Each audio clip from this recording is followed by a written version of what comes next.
Doctor Baba Saheb Ambedkar open university.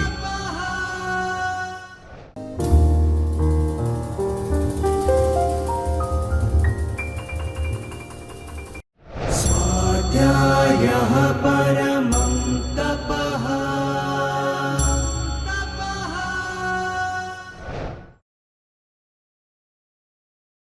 नमस्ते विद्यार्थी मित्रों, मैं डॉक्टर सिद्धि Trivedi doctor Baba Saheb Ambedkar open university से आपका हार्दिक स्वागत करती हूँ। आज जिस विषय में हम पढ़ने वाले हैं वह पेपर है MHT 01 आदिकाव्य और पृथ्वीराज रासो की प्रामाणिकता, भाषा और काव्य के विषय में हम विस्तृत रूप से पढ़ेंगे। हमने पृथ्वीराज रासो की प्रामाणिकता, अप्रामाणिकता और भाषा के विषय में गत लेक्चर में विस्तृत रूप से चर्चा की है। अब मुख्य रूप से जो बाकी है वह है पृथ्वीराज रासो का काव्य रूप, रासो काव्य, कथानक रूढ़ियाँ, चरित काव्य, सारांश, प्रश्न और अभ्यास। पृथ्वीराज रासो का काव्य रूप, इस पर दृष्टिपात करें तो हमें मालूम होता है कि हिंदी साहित्य में पृथ्वीराज रासो को हिंदी का प्रथम महाकाव्य होने का गौरव प्राप्त हुआ है। रासो में छंद विधान एक जैसे भले ही ना मिलते हो, लेकिन छपैया बखूबी रहा है। रासो प्राकृत अपभ्रंश के प्रबंध काव्य की परंपरा में है। पृथ्वीराज रासो में अनेक काव्यों का मिश्रण मिलता है, जैसे कि छोटे से लघुत्तम, लघु, बृहत आदि। संवाद से शुरू होने के कारण पृथ्वीराज रासो को आदि काव्य भी कहा गया है। अब देखिए, यहाँ मैंने एक स्पेस छोड़ा है, संवाद से शुरू होने वाला। कैसा संवाद, किसका संवाद, या फिर यूं कहें कि कौन सा संवाद जहां से ये शुरू हुआ है। सुक सुकी का संवाद, ये आप अपने दिमाग में सभी छात्र सही रूप से बिठा लीजिए। परीक्षा में उल्टा सुल्टा कर या कैसे भी ये प्रश्न पूछा जाए तो आपके मनोचिकित्स में ये बात रहनी चाहिए कि संवाद शब्द आया सुक सुकी। ठीक है।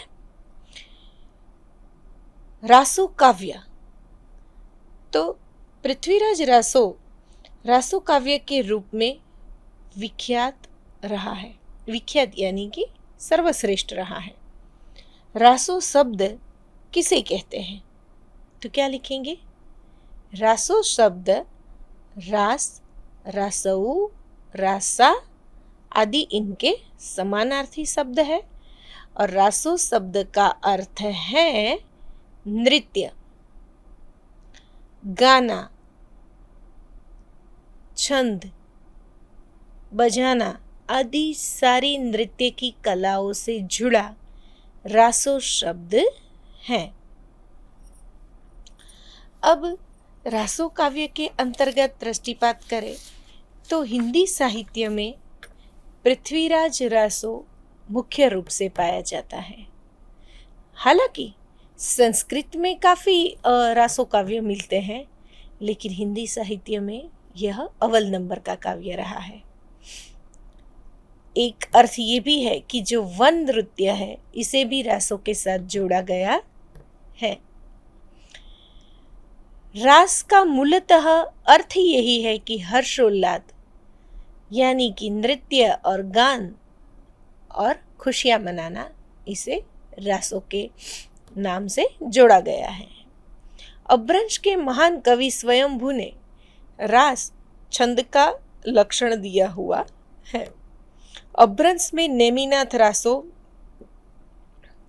बाहुबली रासो आदि धार्मिक काव्य रहे हैं।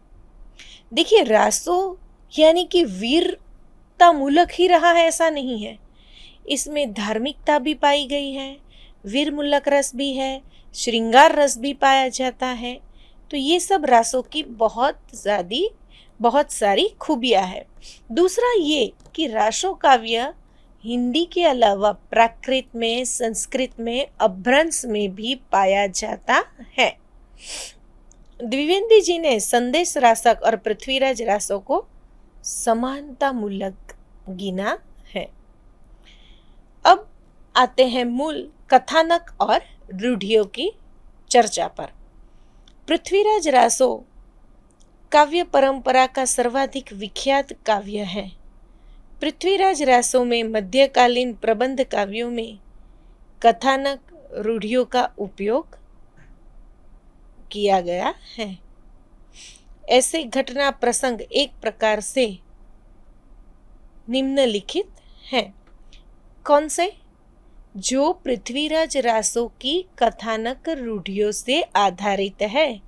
इसमें आता है मुनि का शाप, कहानी कहने वाला सुग्गा, रूप परिवर्तन, स्वप्न में प्रिय दर्शन, आकाशवाणी, 12 मास। तो ये सारी चीज़ें कैसी है, जैसे कि आपने कुछ पूर्व बहुत पहले की रामायण या महाभारत पढ़ी हो, या फिर आपने देखी हुई हो टेलीविज़न पे, तो आप देखते हैं कि ऋषि मुनियाँ शाप दे देते हैं, आकाशवाणी भी होती है, स्वप्न में प्रिय के दर्शन होते हैं, या फिर रूप परिवर्तन होता है, जैसे कि इच्छाधारी नाग नागिन रूप परिवर्तन करते हैं। तो ये सारी चीज़ें रूढ़ियों से जुड़ी हुई है, और वही एक रूढ़ि पृथ्वीराज रासो ग्रंथ को भी निर्दिष्ट करती हैं। अब चरित काव्य की बात करें तो चरित काव्य के अंतर्गत प्रामाणिकता अप्रामाणिकता का विश्लेषण पाया गया है। चरित काव्य यानी कि चरित से ही पता चलता है, चरित्र मूलक आख्यान काव्य, आख्यान यानी कथा के रूप में, और चरित मूलक यानी चरित्र की दृष्टि से, जैसे कि पृथ्वीराज रासो और संयोगिता का चरित्र, पृथ्वीराज रासो और शशिव्रता का चरित्र, ये आख्यान मूलक के रूप में उसके चरित्र को निर्दिष्ट करता चरित काव्य कहा जाता है। सारांश ये है कि पृथ्वीराज रासो की प्रामाणिकता अप्रामाणिकता, भाषा, काव्य रूप वगैरह के विषय में हमेशा विवाद रहा है और आज भी विवाद चलता है। लेकिन पृथ्वीराज रासो हिंदी साहित्य का महाकाव्य, प्रथम महाकाव्य कहा जाता है, और इसमें कोई विवाद कुछ भी हो, लेकिन इस बात को झुठला सकता नहीं है। प्रश्न और अभ्यास। प्रश्न में आपको लघुत्तम प्रश्न यानी कि जो बड़े प्रश्न पूछे जाते हैं वह इस प्रकार से पृथ्वीराज रासो के विषय में हो सकते हैं कि पृथ्वीराज रासो की प्रामाणिकता और अप्रामाणिकता का विश्लेषण कीजिए। पृथ्वीराज रासो की कथानक रूढ़ियों का उपयोग करते हुए चरित काव्यों पर दृष्टिपात कीजिए। पृथ्वीराज रासो की लोकप्रियता को निर्दिष्ट करते हुए साहित्यिक परंपरा का ब्यौरा दीजिए। पृथ्वीराज रासो की प्रामाणिकता, ऐतिहासिकता और मूल पाठ को लेकर आप क्या समझते हैं, इस बात को स्पष्ट कीजिए। ये सारे प्रश्न पूछे जा सकते हैं। शॉर्ट नोट्स यानी टुकनों में अगर कुछ पूछा गया तो ऐसा पूछा जा सकता है कि पृथ्वीराज रासो की प्रामाणिकता या पृथ्वीराज रासो की साहित्यिक परंपरा, पृथ्वीराज रासो का मूल पाठ, पृथ्वीराज रासो का काव्य रूप। अब देखिए, पूरा ये पूछा गया कि पृथ्वीराज रासो का काव्य रूप, तो इसके अंतर्गत क्या आता है? 3 चीजें आती हैं। पहली है रासो काव्य, दूसरी कथानक रूढ़ियाँ और तीसरी चरित काव्य। लेकिन हम इन तीनों चीज़ों को विस्तृत रूप से नहीं लिखेंगे। अगर विस्तृत रूप से लिखने बैठे तो ये बड़ा प्रश्न बन जाएगा, और हम इसे पूर्ण रूप से छोटे प्रश्न या यूं कहे कि शॉर्ट नोट्स के रूप में लिखने वाले हैं, तो हम रासो काव्य का परिचय 3-4 लाइन में देंगे, कथानक रूढ़ियों का 4-5 लाइन में देंगे और चरित काव्यों का इस प्रकार देंगे। मैंने काफ़ी सारे विद्यार्थियों का प्रश्न पेपर देखा है जिसमें वो एक गलती करते हैं कि जब आप शॉर्ट नोट्स लिख रहे हैं तो वहाँ आपको प्रस्तावना या सारांश देने की कतई ज़रूरत नहीं है। वहाँ आप ये चीज़ क्यों उड़ेल देते हैं? ये आप कोई बड़ा वाला लघु प्रश्न नहीं लिख रहे हैं। ये तो सिर्फ एक शॉर्ट नोट्स पूछी गई है, चाहे वो हो सकता है 9 मार्क्स की हो तो 3 लिखनी है, 10 मार्क की है तो 2 लिखनी है। तो वहाँ भाई प्रस्तावना और सारांश ये सब कहाँ आता है? ये तो आप एक बड़े वाले प्रश्न की पैटर्न ही वहीं छाप रहे हैं, जैसे आपको कुछ पता ही नहीं है। मैं हमेशा परीक्षा आने से पहले जब भी हमारा लेक्चर होता है तो इस विषय से मैं आपको अवगत करती हूँ कि क्या चीज़ें करनी है, क्या नहीं करनी है। कुछ चीज़ों में इतनी भूले मत करें कि पूरे पेपर का पैटर्न ही खराब हो जाए। भले आपको सब आता है, आप अच्छी तरह से पर्चा दे सकते हैं, लेकिन फिर भी ये कुछ छोटी छोटी गलतियाँ इस बात की ओर निर्दिष्ट करती हैं कि आपने पेपर लिखने में काफ़ी सारी गलतियाँ की हैं।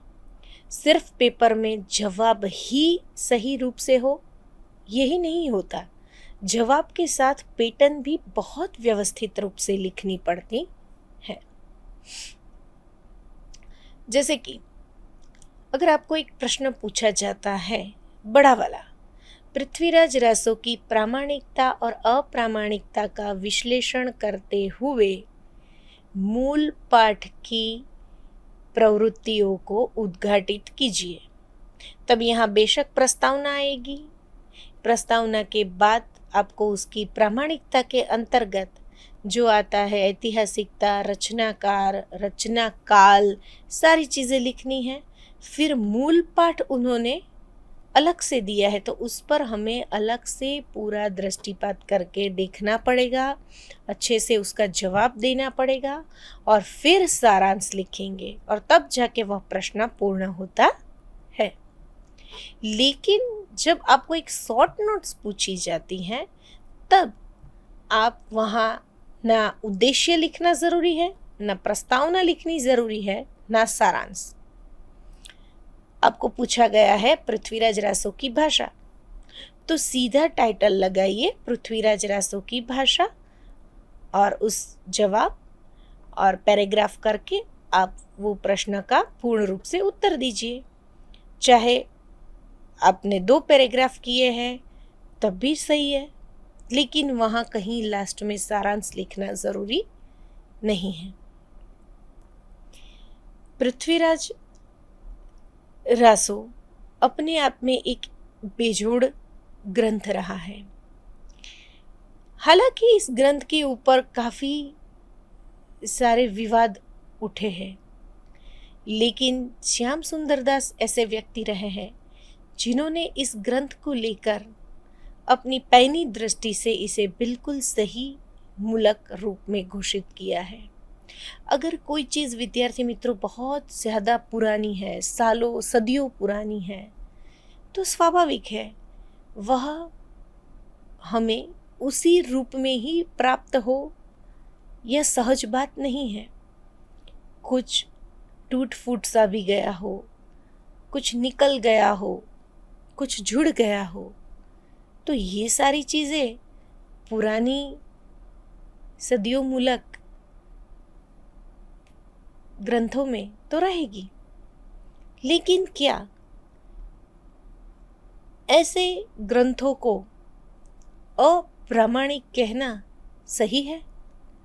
आपकी दृष्टि में आप क्या सोचते हैं, इस पर भी आप ज़रूर एक प्रश्न लिखिएगा और इसका उत्तर लिखिएगा। मैं प्रश्न आपको लिखवाती हूँ। लिखिए, पृथ्वीराज रासो की अप्रामाणिकता आपकी दृष्टि में क्या ध्येय देती हैं या आपकी दृष्टि में क्या स्थान रखती हैं? मैं ऐसा बिल्कुल नहीं कहूँगी कि आप बिल्कुल पॉजिटिव रह के और अच्छा ही लिखे। मैं सबसे पहले ये कहना चाहूँगी कि आपका जो पर्चा है MHD 1 का, तो पृथ्वीराज रासो की प्रामाणिकता, भाषा और काव्य रूप के विषय में आप बहुत ही निश्चित रूप से डीपली अभ्यास कीजिए, पढ़िए, फिर आप क्या सोचते हैं, क्या समझते हैं, और उस पर ये प्रश्न का उत्तर लिखिए। और ये प्रश्न मैंने इसीलिए आपको लिखवाया क्योंकि अक्सर परीक्षा में पूछा गया है कि पृथ्वीराज रासो की प्रामाणिकता या अप्रामाणिकता को लेकर आप अपनी दृष्टि में क्या स्थान देंगे। तो वहाँ बिल्कुल हम ये नहीं छाप सकते कि श्याम सुंदर दास जी क्या कहते थे, हरिचंद ओझा क्या कह रहे हैं, द्विवेदी जी का क्या मानना है, शुक्ला जी क्या कह रहे हैं। हम तटस्थ रूप से पढ़ के, इन सभी ब्यूरो को देख के हम अपना पढ़ा हुआ वहाँ उद्घाटित करेंगे। दूसरा, जब आपको परीक्षा में वस्तुनिष्ठ प्रश्न पूछे गए तभी भी मैंने एक बात नोटिस की है कि आपको चलो पूछा जाता है कि पृथ्वीराज रासो हिंदी साहित्य का खाली जगह है, तो हम क्या करते हैं अक्सर जवाबवाही में 1 महाकाव्य, 2 खंड काव्य, 3 लघु काव्य, इस तरह से लिख देते हैं। लेकिन सही पैटर्न है कि आप पूरी रिक्त स्थानों की पूर्ति कीजिए में पूरा वाक्य लिखिए और फिर उस रिक्त स्थान में महाकाव्य शब्द लिखिए। असलियत में तो पर्चा इसी तरह दिया जाता है। इसको छोटे छोटे कणों में विभक्त करके आप इसे लिख रहे हैं, ये पैटर्न सही नहीं है। मैं ये नहीं कह रही हूँ कि ये जवाब गलत है, जवाब सही है लेकिन पैटर्न गलत है। तो आप अपने पर्चे को सही पैटर्न, सही जवाब के साथ लिखिए और फिर देखिए आपको अच्छे मार्क्स क्यों नहीं मिल सकते। हम अक्सर कई बार बहुत सारी मेहनत करते हैं और हमें परीक्षा में सब आता भी है, हम लिखते भी हैं, पर कम मार्क्स आने पर हम ये बैठ जाते हैं तुक्का लड़ाने कि भाई मैंने तो सब कुछ लिखा था, फिर मेरे मार्क्स क्यों नहीं आए। मैंने तो पूरा का पूरा लिखा था, मैंने कुछ भी नहीं छोड़ा था, फिर क्यों कम मार्क्स मिले। तो वहाँ पे मैं आपको ये कहना चाहूँगी कि सबसे पहले आपने जो लिखा है उसकी पैटर्न पर एक दृष्टि डालें, क्या वो पूर्ण रूप से सही है। कई बार परीक्षा की टेंशन में या यूं कहें कि जल्दबाजी में आप प्रश्न 1 लिख रहे हैं और प्रश्न 1 के सामने आपने लिख दिया है प्रश्न 4 है आपका पहला। सब पढ़ते हैं तो आपको ये दिक्कत नहीं आती, लेकिन आप शांति से पैटर्न को समझ के लिखिए। अगर प्रश्न 1 है तो प्रश्न 1 ही कीजिए, 2 है तो वो दिखाई देना चाहिए भाई कि ये 2 है। 2 पता नहीं कौन से पेज पे है, प्रश्न कौन से पेज पे है और उत्तर कहाँ है। अब आपने लिखा सब कुछ है और लेकिन आपकी उम्मीद है कि मेरे 10 में से 10 इसमें मार्क नहीं आए, तो कहाँ से आएंगे, बिल्कुल भी नहीं आएंगे। और मेरे जैसे प्रोफेसर रहेंगे तो कुछ भी नहीं देंगे ऐसे, क्योंकि आपकी पैटर्न ही गलत है। हमेशा परीक्षा में पैटर्न युक्त उत्तर होने चाहिए, ये मैं आपको जोर देके अभी भी बता रही हूँ। चाहे आप अपना प्रश्न क्रमबद्धता की दृष्टि से अलग अलग रूप से लिख सकते हैं, जैसे कि ऐसा कोई आपको बाध्य नहीं कर रहा है कि आपका प्रश्न 5 है तो उसको आप फर्स्ट मत लिखिए, 5 है तो सबसे आखिर में ही आएगा। अगर आता है आखिर में तो अच्छा है, सही बात है, लेकिन नहीं आता, आपको लगता है कि मुझे पहला, दूसरा, तीसरा, चौथा प्रश्न इतना व्यवस्थित रूप से नहीं आ रहा है, तो आप अपने प्रश्न 5 को फर्स्ट पेज पे लिख सकते हैं। लेकिन शर्त फिर भी यही है कि वहाँ आप सही रूप से व्याख्या लिखिए तो सही। प्रश्न 5 कीजिए, उसके अंतर्गत व्याख्या लिखिए और प्रश्न 5 का पूर्ण रूप से उत्तर दीजिए। रिक्त स्थान है, सही के सामने सही, गलत के सामने गलत लगाइए, या फिर एक एक वाक्य के वस्तुनिष्ठ प्रश्न है तो वह लिखना अनिवार्य है। ऐसा बिल्कुल नहीं होता। अरे कई बार तो मैंने ऐसा देखा है कि वो जोड़ लगानी जो होती है ना, इस तरफ 5 सवाल दिए हैं और यहाँ सामने 5 जवाब है, सही जोड़ मिला के लिखिए। तो पेपर में अक्सर विद्यार्थी मित्र वही लिखते हैं जवाब वही में, और 5वें के सामने पहला है तो यहाँ से ऐसे टिक करके एक के पास जाएगा, फिर दूसरे को टिक करके तीसरे के पास। ये क्या पेंटिंग बनाते हैं आप, और ये किस तरह की पेंटिंग बनाते हैं? अब अगर इसमें कुछ समझ में नहीं आया तो ये सही है तो भी आपको 5 मार्क का लॉस चला जाएगा। एटलीस्ट जो आपका पेपर देख रहा है उसे ये चीज़ क्लियरली समझ तो आनी चाहिए ना। आप ऐसा कीजिए कि सही लिखिए और उसके सामने 3 नंबर का सही है तो 3 नंबर और फिर उसका नाम लिख दीजिए। सिर्फ नंबर भी मत लिखिए। कई विद्यार्थी ऐसा करते हैं, 1 उसके सामने 3, 2 उसके सामने 4, 3 उसके सामने 1। अरे भाई, ये कोई गणित का पेपर थोड़ी है, मैथमेटिक्स नहीं है। ये आप हिंदी के विषय में पर्चा दे रहे हैं। तो आप नाम लिखिए, भारतेंदु हरिश्चंद्र, सामने अंधेर नगरी, मलिक मोहम्मद झांसी, सामने पद्मावत, घनानंद, सुजान चरित, पृथ्वीराज रासो, चंद बरदाई। तो इस तरह से जोड़ मिलानी होती है। यूँ नहीं कि ये पेंसिल या पेन उठाई और हमने पेंटिंग बना डाली। ये पेंटिंग का भी पेपर नहीं है या ये मैथमेटिक्स का भी पेपर नहीं है। ये पूरा पर्चा जो है वह हिंदी का है। तो ये विषय आप ध्यान रखिए। दूसरी बात है कि अक्सर विद्यार्थी मित्रों कंफ्यूज हो जाते हैं कि जब लंबा क्वेश्चन, बड़ा क्वेश्चन लिखना है तो कितना होना चाहिए, या यूं कहे कि कितने पेज का होना चाहिए। तो उस विषय में मैं आपको बताती हूँ। एक बड़ा क्वेश्चन 7 या 10 मार्क का होता है तो तकरीबन 4 से 5 पेज अनिवार्य होने ही होने चाहिए। अगर 5 से ज़्यादा 6 होते हैं दैट्स गुड, लेकिन 5 तो होने ही चाहिए। तो ये सारी चीज़ें आप ऑन द स्पॉट परीक्षा में लिखने बैठो तब नहीं आती। परीक्षा से पहले आपको इसका अभ्यास करना पड़ता है। बैठ के भले देख के लिखिए, पर लिखिए, जिससे आपको पता चलेगा कि सही उत्तर लिखना कितने पेज के साथ है और कैसे लिखा जाता है। अवश्य जब आप बड़ा प्रश्न लिख रहे हैं तो उद्देश्य, प्रस्तावना, फिर जो उनके मुद्दे हैं वह एक एक मुद्दे वाइज आप व्याख्या डालते जाइए। जो पूछा है वह स्पष्ट रूप से लिखते जाइए और अंत में प्रस्तावना और सारांश। लेकिन यहाँ जो पैटर्न आप देख रहे हैं इकाई की रूपरेखा के अंतर्गत प्रश्न एवं अभ्यास, तो वहाँ भी कई विद्यार्थी लिख देते हैं सारांश के बाद प्रश्न एवं अभ्यास। यानी कि ये या तो आप देख के लिख रहे हैं या पूरा ये गोखंड पट्टी है, रटा रटाया। अरे भाई, आपके प्रश्न पेपर के अंतर्गत ये प्रश्न और अभ्यास कहाँ से आएगा? ये पैटर्न तो बुक की है और यही आप अच्छे से सिलेबस समझेंगे तब जाके तो आप परीक्षा देंगे। तो परीक्षा में भी आप लिख रहे हैं प्रश्न और अभ्यास, वहां तो कतई नहीं लिखना है, वहां सारांश लिख के स्टॉप हो जाइए। इसीलिए मैं कहती हूँ, मैं बार बार कहती हूँ कि आप अपनी पैटर्न और अपनी जो मूल कंटेंट है उस पे व्यवस्थित रूप से ध्यान दीजिए। अगर पूछा जाता है पृथ्वीराज रासो की भाषा, तो मैंने भाषा के विषय में अभी जो समझाया वही लिखना है। फिर पृथ्वीराज रासो की भाषा के बाद काव्य रूप नहीं आता क्योंकि वहाँ नहीं पूछा गया है।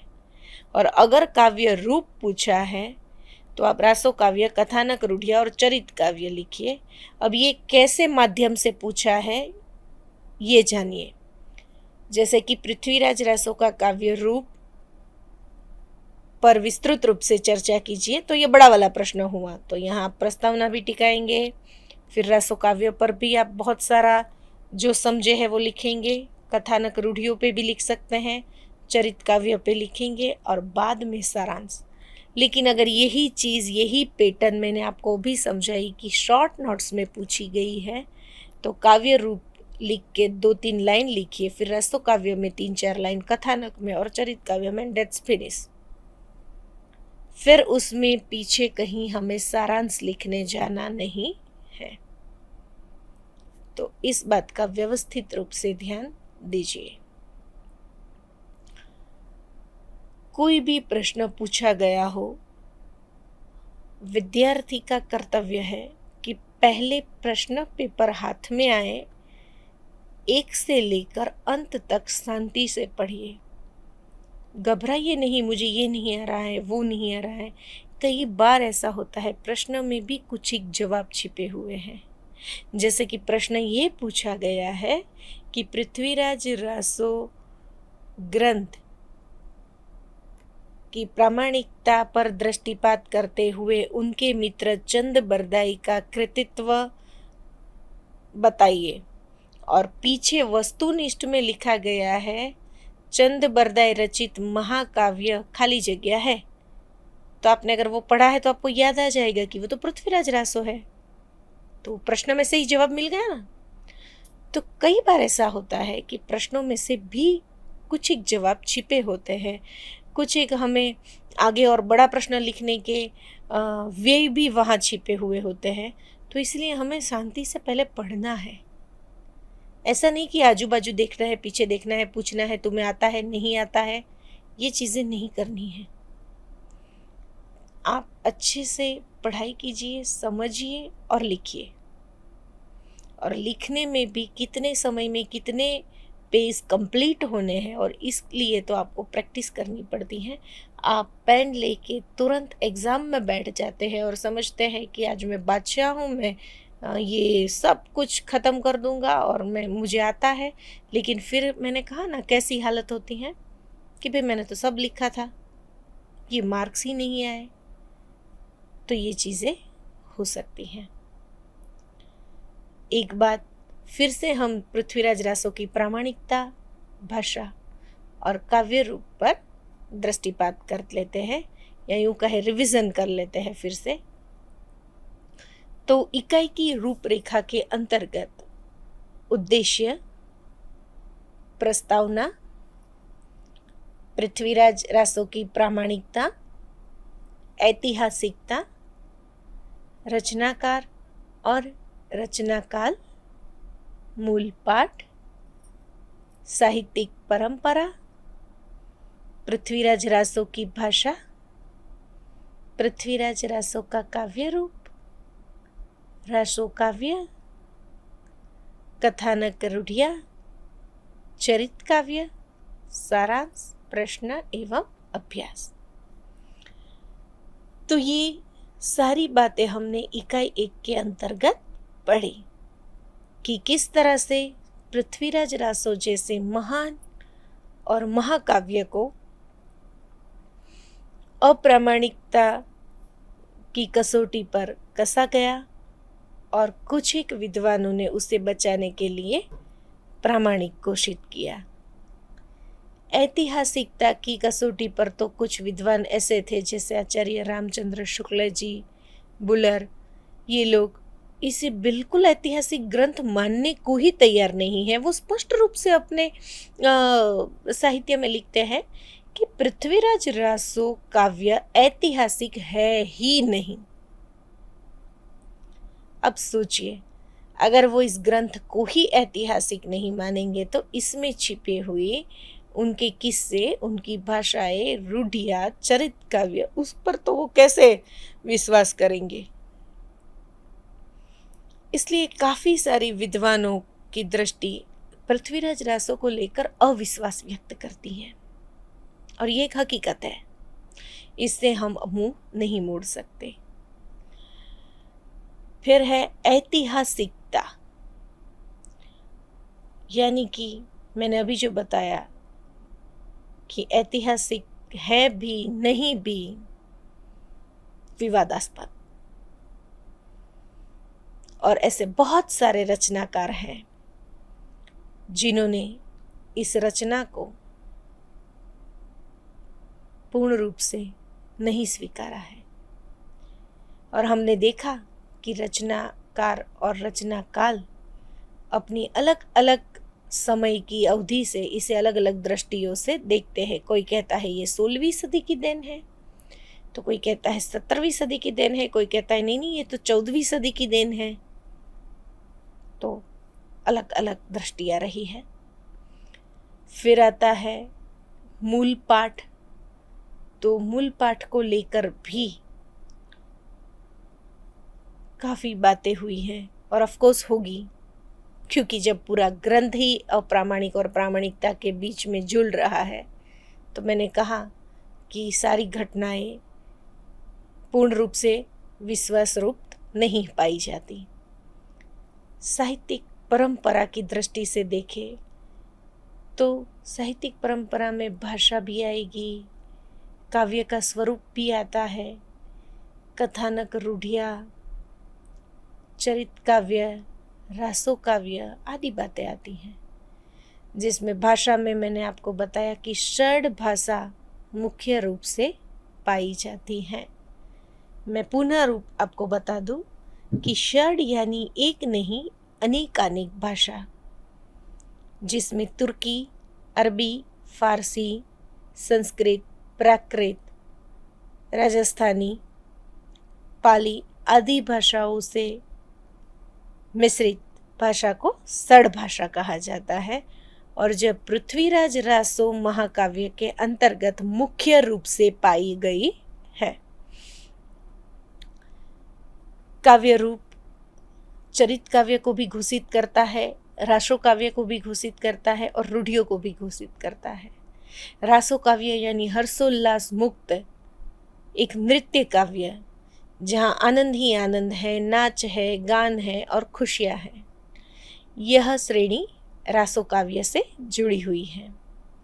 कथानक रूढ़ियाँ यानी कि यहाँ पे ऐसी रूढ़ियाँ जो सदियों से चली आ रही है और वही रूढ़ियों को यहाँ पे झोंका तो बिठाया गया है। जैसे कि मैंने आपको बताया था, स्वप्न प्रिय दर्शन, 12 मास, आकाशवाणी, मुनि का श्राप, रूप परिवर्तन, कहानी कहने वाला सुग्गा आदि आदि। कई बार कोई भी कहानी शुरू होती है तो उससे पहले सुग्गा यानी जैसे कि आप महाभारत देखते हैं तो उससे पहले कौन आता है बोलने के लिए? मैं समय हूँ। और वो समय कहीं दिखता नहीं है, सिर्फ बताता है, पहचान करवाता है। उसी तरह कथानक रूढ़ियों में बहुत पहले से चली आई बातों को ज्यों का त्यों बिठाया जाता है। चरित काव्य, चरित काव्य यानी कि आख्यान मूलक काव्य। आख्यान किसे कहेंगे? कथा। आपने कई बार घर में भी देखा होगा कि आपके जो बुजुर्ग है वो कहते हैं मैं आख्यान सुनने जा रहा हूँ, मैं कथा सुनने जा रहा हूँ। तो ये सब चरित काव्य के ही एक प्रकार माने जाते हैं, या यूं कहें समानार्थी भी कहे जाते हैं। फिर है सारांश। तो मूल रूप से दृष्टिपात करते हुए पृथ्वीराज रासो एक महाकाव्य के रूप में हिंदी साहित्य में दैदीप्यमान रहा है, इस बात को कोई भी नकार नहीं सकता है। सारांशतः ये है कि विवादास्पद इस ग्रंथ का कुछ भी कहे, लेकिन ये ग्रंथ की अपनी एक अलग ही गरिमा है, अपनी अलग पहचान और इस ग्रंथ की अलग ही महक है। पृथ्वीराज रासो आज भी बहुचर्चित और बहुविख्यात महाकाव्य है। इसकी भाषा और इसका काव्य रूप भले ही प्रामाणिकता और अप्रामाणिकता के बीच में पनप रहा हो, लेकिन ये फिर भी अपने आप में एक दैदीप्यमान रहा है। प्रश्न और अभ्यास में मैं फिर से आपको एक बार प्रश्नों पर ज़रा दृष्टिपात करवाती हूँ। प्रश्न नोट करते जाइए। पृथ्वीराज रासो की प्रामाणिकता और अप्रामाणिकता का विश्लेषण करते हुए उसकी ऐतिहासिकता पर प्रकाश डालिए। पृथ्वीराज रासो की ऐतिहासिकता को उत्कृष्ट करते हुए रचनाकार और रचनाकाल का परिचय दीजिए। पृथ्वीराज रासो की प्रामाणिकता या अप्रामाणिकता पर आप अपनी दृष्टि से कुछ विश्लेषण करके लिखिए। साहित्यिक परंपरा और पृथ्वीराज रासो की भाषा की तुलना करते हुए पृथ्वीराज रासो की प्रामाणिकता को व्यक्त कीजिए। पृथ्वीराज रासो का काव्य रूप